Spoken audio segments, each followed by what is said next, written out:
ಒಕ್ಪಾಸ್ತಿ ವಿವಾದ ಕುರಿತಂತೆ ಅನ್ವರ್ ಮಾಣಿಪಾಡಿ ಹೇಳಿಕೆಯನ್ನೇ ಕಾಂಗ್ರೆಸ್ ಬ್ರಹ್ಮಾಸ್ತ್ರವನ್ನಾಗಿ ಮಾಡಿಕೊಂಡಿದೆ. ಬನ್ನಿ ಈ ಸಂಬಂಧವಾಗಿ ನಮ್ಮ ಜೊತೆ ಮಾತನಾಡೋಕ್ಕೆ ಬಿಜೆಪಿ ರಾಜ್ಯಾಧ್ಯಕ್ಷ BY ವಿಜಯೇಂದ್ರ ಅವರು ಇದ್ದಾರೆ, ಮಾತನಾಡ್ತೀನಿ. ಸರ್, ಮಾನ್ವರ ನಿಪ್ಪಣಿಯವರವರು ಕೊಟ್ಟಂಥ ಒಂದು ಹೇಳಿಕೆ ಬಗ್ಗೆ ಇದೀಗ ಕಾಂಗ್ರೆಸ್ ಸದನದ ಒಳಗೆ ಸದನದ ಹೊರಗೆ ಕೂಡ ಅದನ್ನೇ ಒಂದು ರೀತಿ ಅಸ್ತ್ರ ಮಾಡ್ಕೊಂಡಿದೆ. ಕಾಂಗ್ರೆಸ್ನವರ ಪರಿಸ್ಥಿತಿ ಹೇಗಾಗಿದೆ ಅಂತ ಹೇಳಿದ್ರೆ, ತಮ್ಮ ತಟ್ಟೆನಲ್ಲೇ ಹೆಗಣ ಸತ್ತು ಬಿದ್ದಿದೆ. ಪರರನ್ನು ನೋಡ್ತಕ್ಕಂಥ ಆರೋಪ ಮಾಡ್ತಕ್ಕಂಥ ಕೆಲಸ ಆಡಳಿತ ಪಕ್ಷದವ್ರು ಮಾಡ್ತಾ ಇದ್ದಾರೆ.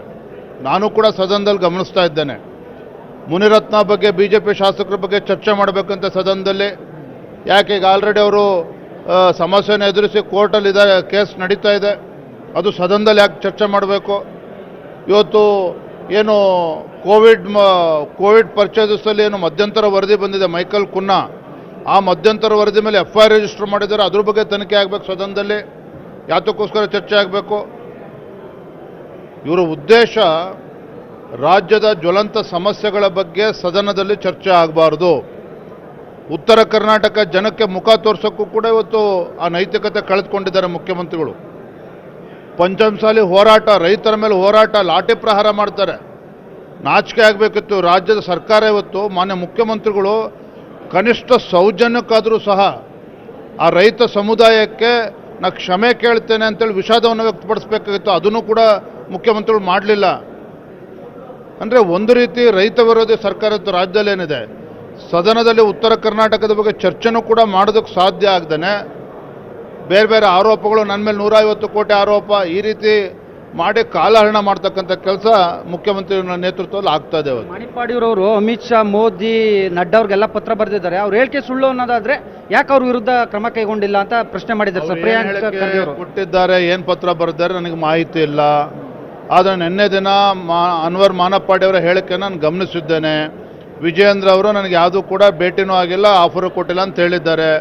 ಮೂರ್ಖರಿದ್ದಾರೆ ಅವರು, ಪ್ರಿಯಾಂಕಾ ಖರ್ಗೆ ಅವರು, ಕಾಂಗ್ರೆಸ್ನವ್ರು ಮೂರ್ಖರಿದ್ದಾರೆ. ಅರೆ 1 ಲಕ್ಷಕ್ಕೂ ಕೋಟಿಗೂ ಅಧಿಕ ಒಂದು ಹಗರಣ ಅದು ವಕ್ಫಲ್ಲಿ.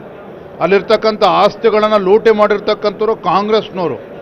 ಲೂಟಿ ಮಾಡಿರ್ತಕ್ಕಂಥ ಕಾಂಗ್ರೆಸ್ ಅವ್ರನ್ನ ಬಚಾವ್ ಮಾಡೋಕ್ಕೆ ವಿಜಯೇಂದ್ರ ಹೋಗಿ ಅಂದಿನ ಚೇರ್ಮನ್ನಿಗೆ 150 ಕೋಟಿ ಆಫರ್ ಮಾಡ್ತಾರೆ ಅಂತ ಹೇಳಿದ್ರೆ ಮೂರ್ಖರು ಯಾರೋ ನಂಬ್ತಾರೆ? ಇದು ರಾಜ್ಯ ಜನ ನಂಬ್ತಾರೆ? ಯಾರನ್ನು ಮೂರ್ಖ ಮಾಡಕ್ಕೆ ಕೊಟ್ಟಿದ್ದೀರಿ? ಯಾರನ್ನು ಮೂರ್ಖ ಮಾಡಕ್ಕೆ ಕೊಟ್ಟಿದ್ದಾರೆ ಕಾಂಗ್ರೆಸ್ನವರು? ಹಾಗಾಗಿ ಇವತ್ತು ಸದನದಲ್ಲಿ ಸವಾಲು ಹಾಕಿದ್ದೇನೆ ಮುಖ್ಯಮಂತ್ರಿಗಳಿಗೆ, ನಿಮಗೆ ತಾಕತ್ತಿದ್ರೆ ಇವತ್ತೇನು 150 ಕೋಟಿ ಅಂತೇಳಿ ನನ್ನ ಮೇಲೆ ಆರೋಪ ಮಾಡ್ತಾ ಇದ್ದೀರಿ. 150 ಕೋಟಿನೂ ಒಳಗೊಂಡಂತೆ ಏನು ಹಿಂದಿನ ಚೇರ್ಮನ್ ಅವರಿದ್ದರು ಅನ್ವರ್ ಮಾನಪ್ಪಾಡಿ ಅವರು, ಅದನ್ನು ಕೂಡ ಸಂಪೂರ್ಣ CBI ತನಿಖೆಗೆ ಆದೇಶ ಮಾಡಲಿ. ಜೊತೆಗೆ ನಿಮ್ಮ ಮೈಸೂರಿನ ಮೂಢ ಹಗರಣ 5,000 ಕೋಟಿಗೂ ದೊಡ್ಡ ಹಗರಣ ಇದು. ಯಾವ ಮುಖ್ಯಮಂತ್ರಿಗಳು ಪಾಪ ಹಗರಣನೇ ಆಗಿಲ್ಲ ಅಂತ ಹೇಳಿದ್ರು, ಪಾಪ ಸೈಟನ್ನು ನಿವೇಶನಗಳನ್ನು ಕೂಡ ವಾಪಸ್ ಕೊಡತಕ್ಕಂಥ ತೀರ್ಮಾನ ಮಾಡಿದ್ದಾರೆ. ಕಾರಣ ಮುಖ್ಯಮಂತ್ರಿಗಳ ಬುಡಕ್ಕೆ ಬಂದಿದೆ, ಅವರ ಕುರ್ಚಿ ಅಳ್ಳಾಡ್ತಾ ಇದೆ. ಇಂಥ ಒಬ್ಬ ಭ್ರಷ್ಟ ಮುಖ್ಯಮಂತ್ರಿಗಳು ಸದನದಲ್ಲಿ ಚರ್ಚೆ ಮಾಡೋದಕ್ಕೆ ನೈತಿಕತೆಯನ್ನು ಕಳೆದುಕೊಂಡು ಇಲ್ಲಿ ಕಾಲಹರಣ ಮಾಡ್ತಾ ಇದ್ದಾರೆ ಹೊರತು ಯಾವ ಸಮಸ್ಯೆಗೂ ಕೂಡ ಉತ್ತರವನ್ನು ಕೊಡ್ತಾ ಇಲ್ಲ, ಸ್ಪಂದನೆಯನ್ನು ಕೂಡ ಮಾಡ್ತಾ ಇಲ್ಲ. ಒಂದು ಕಡೆಗೆ ವಿಪಕ್ಷಗಳು ಸರ್ಕಾರದ ವೈಫಲ್ಯಗಳನ್ನ, ಅಂದರೆ ಒಕ್ಕು, ಮತ್ತೊಂದು ಕಡೆಗೆ ಮೂಡ, ವಾಲ್ಮೀಕಿ ಅವ್ರು ಕೌಂಟ್ರಾಗಿ ಕೋವಿಡ್ ಅಸ್ತ್ರ ಈ ರೀತಿಯಾಗಿ ಪ್ರಯೋಗ ಮಾಡ್ತಾ ಇದ್ದಾರಲ್ಲ ಸರ್. ಯಾವ ಕೋವಿಡ್ ಬಗ್ಗೆ ಅಸ್ತ್ರ ರೀ? ನಾಚಿಕೆ ಆಗಬೇಕಿತ್ತು. ಏನು ಆತುರ ಇವರಿಗೆ?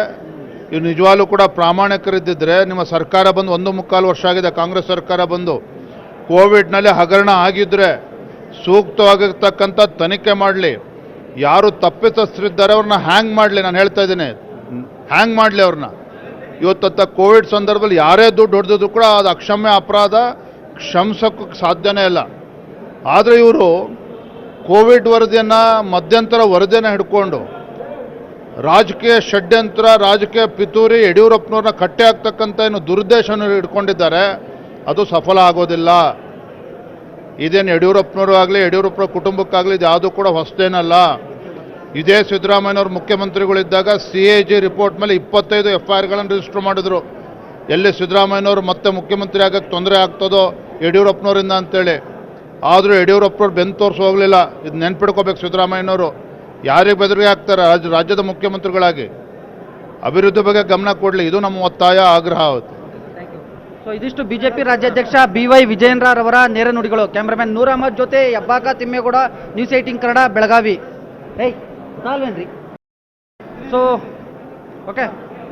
ಸೊ ಇದಿಷ್ಟು ಬಿಜೆಪಿ ರಾಜ್ಯಾಧ್ಯಕ್ಷ BY ವಿಜೇಂದ್ರ ಅವರ ನೇರ ನುಡಿಗಳು. ಕ್ಯಾಮ್ರಾಮನ್ ನೂರ್ ಅಹಮದ್ ಜೊತೆ ಹೆಬ್ಬಾಕ ತಿಮ್ಮೇಗೌಡ, ನ್ಯೂಸ್ 18 ಕನ್ನಡ, ಬೆಳಗಾವಿ.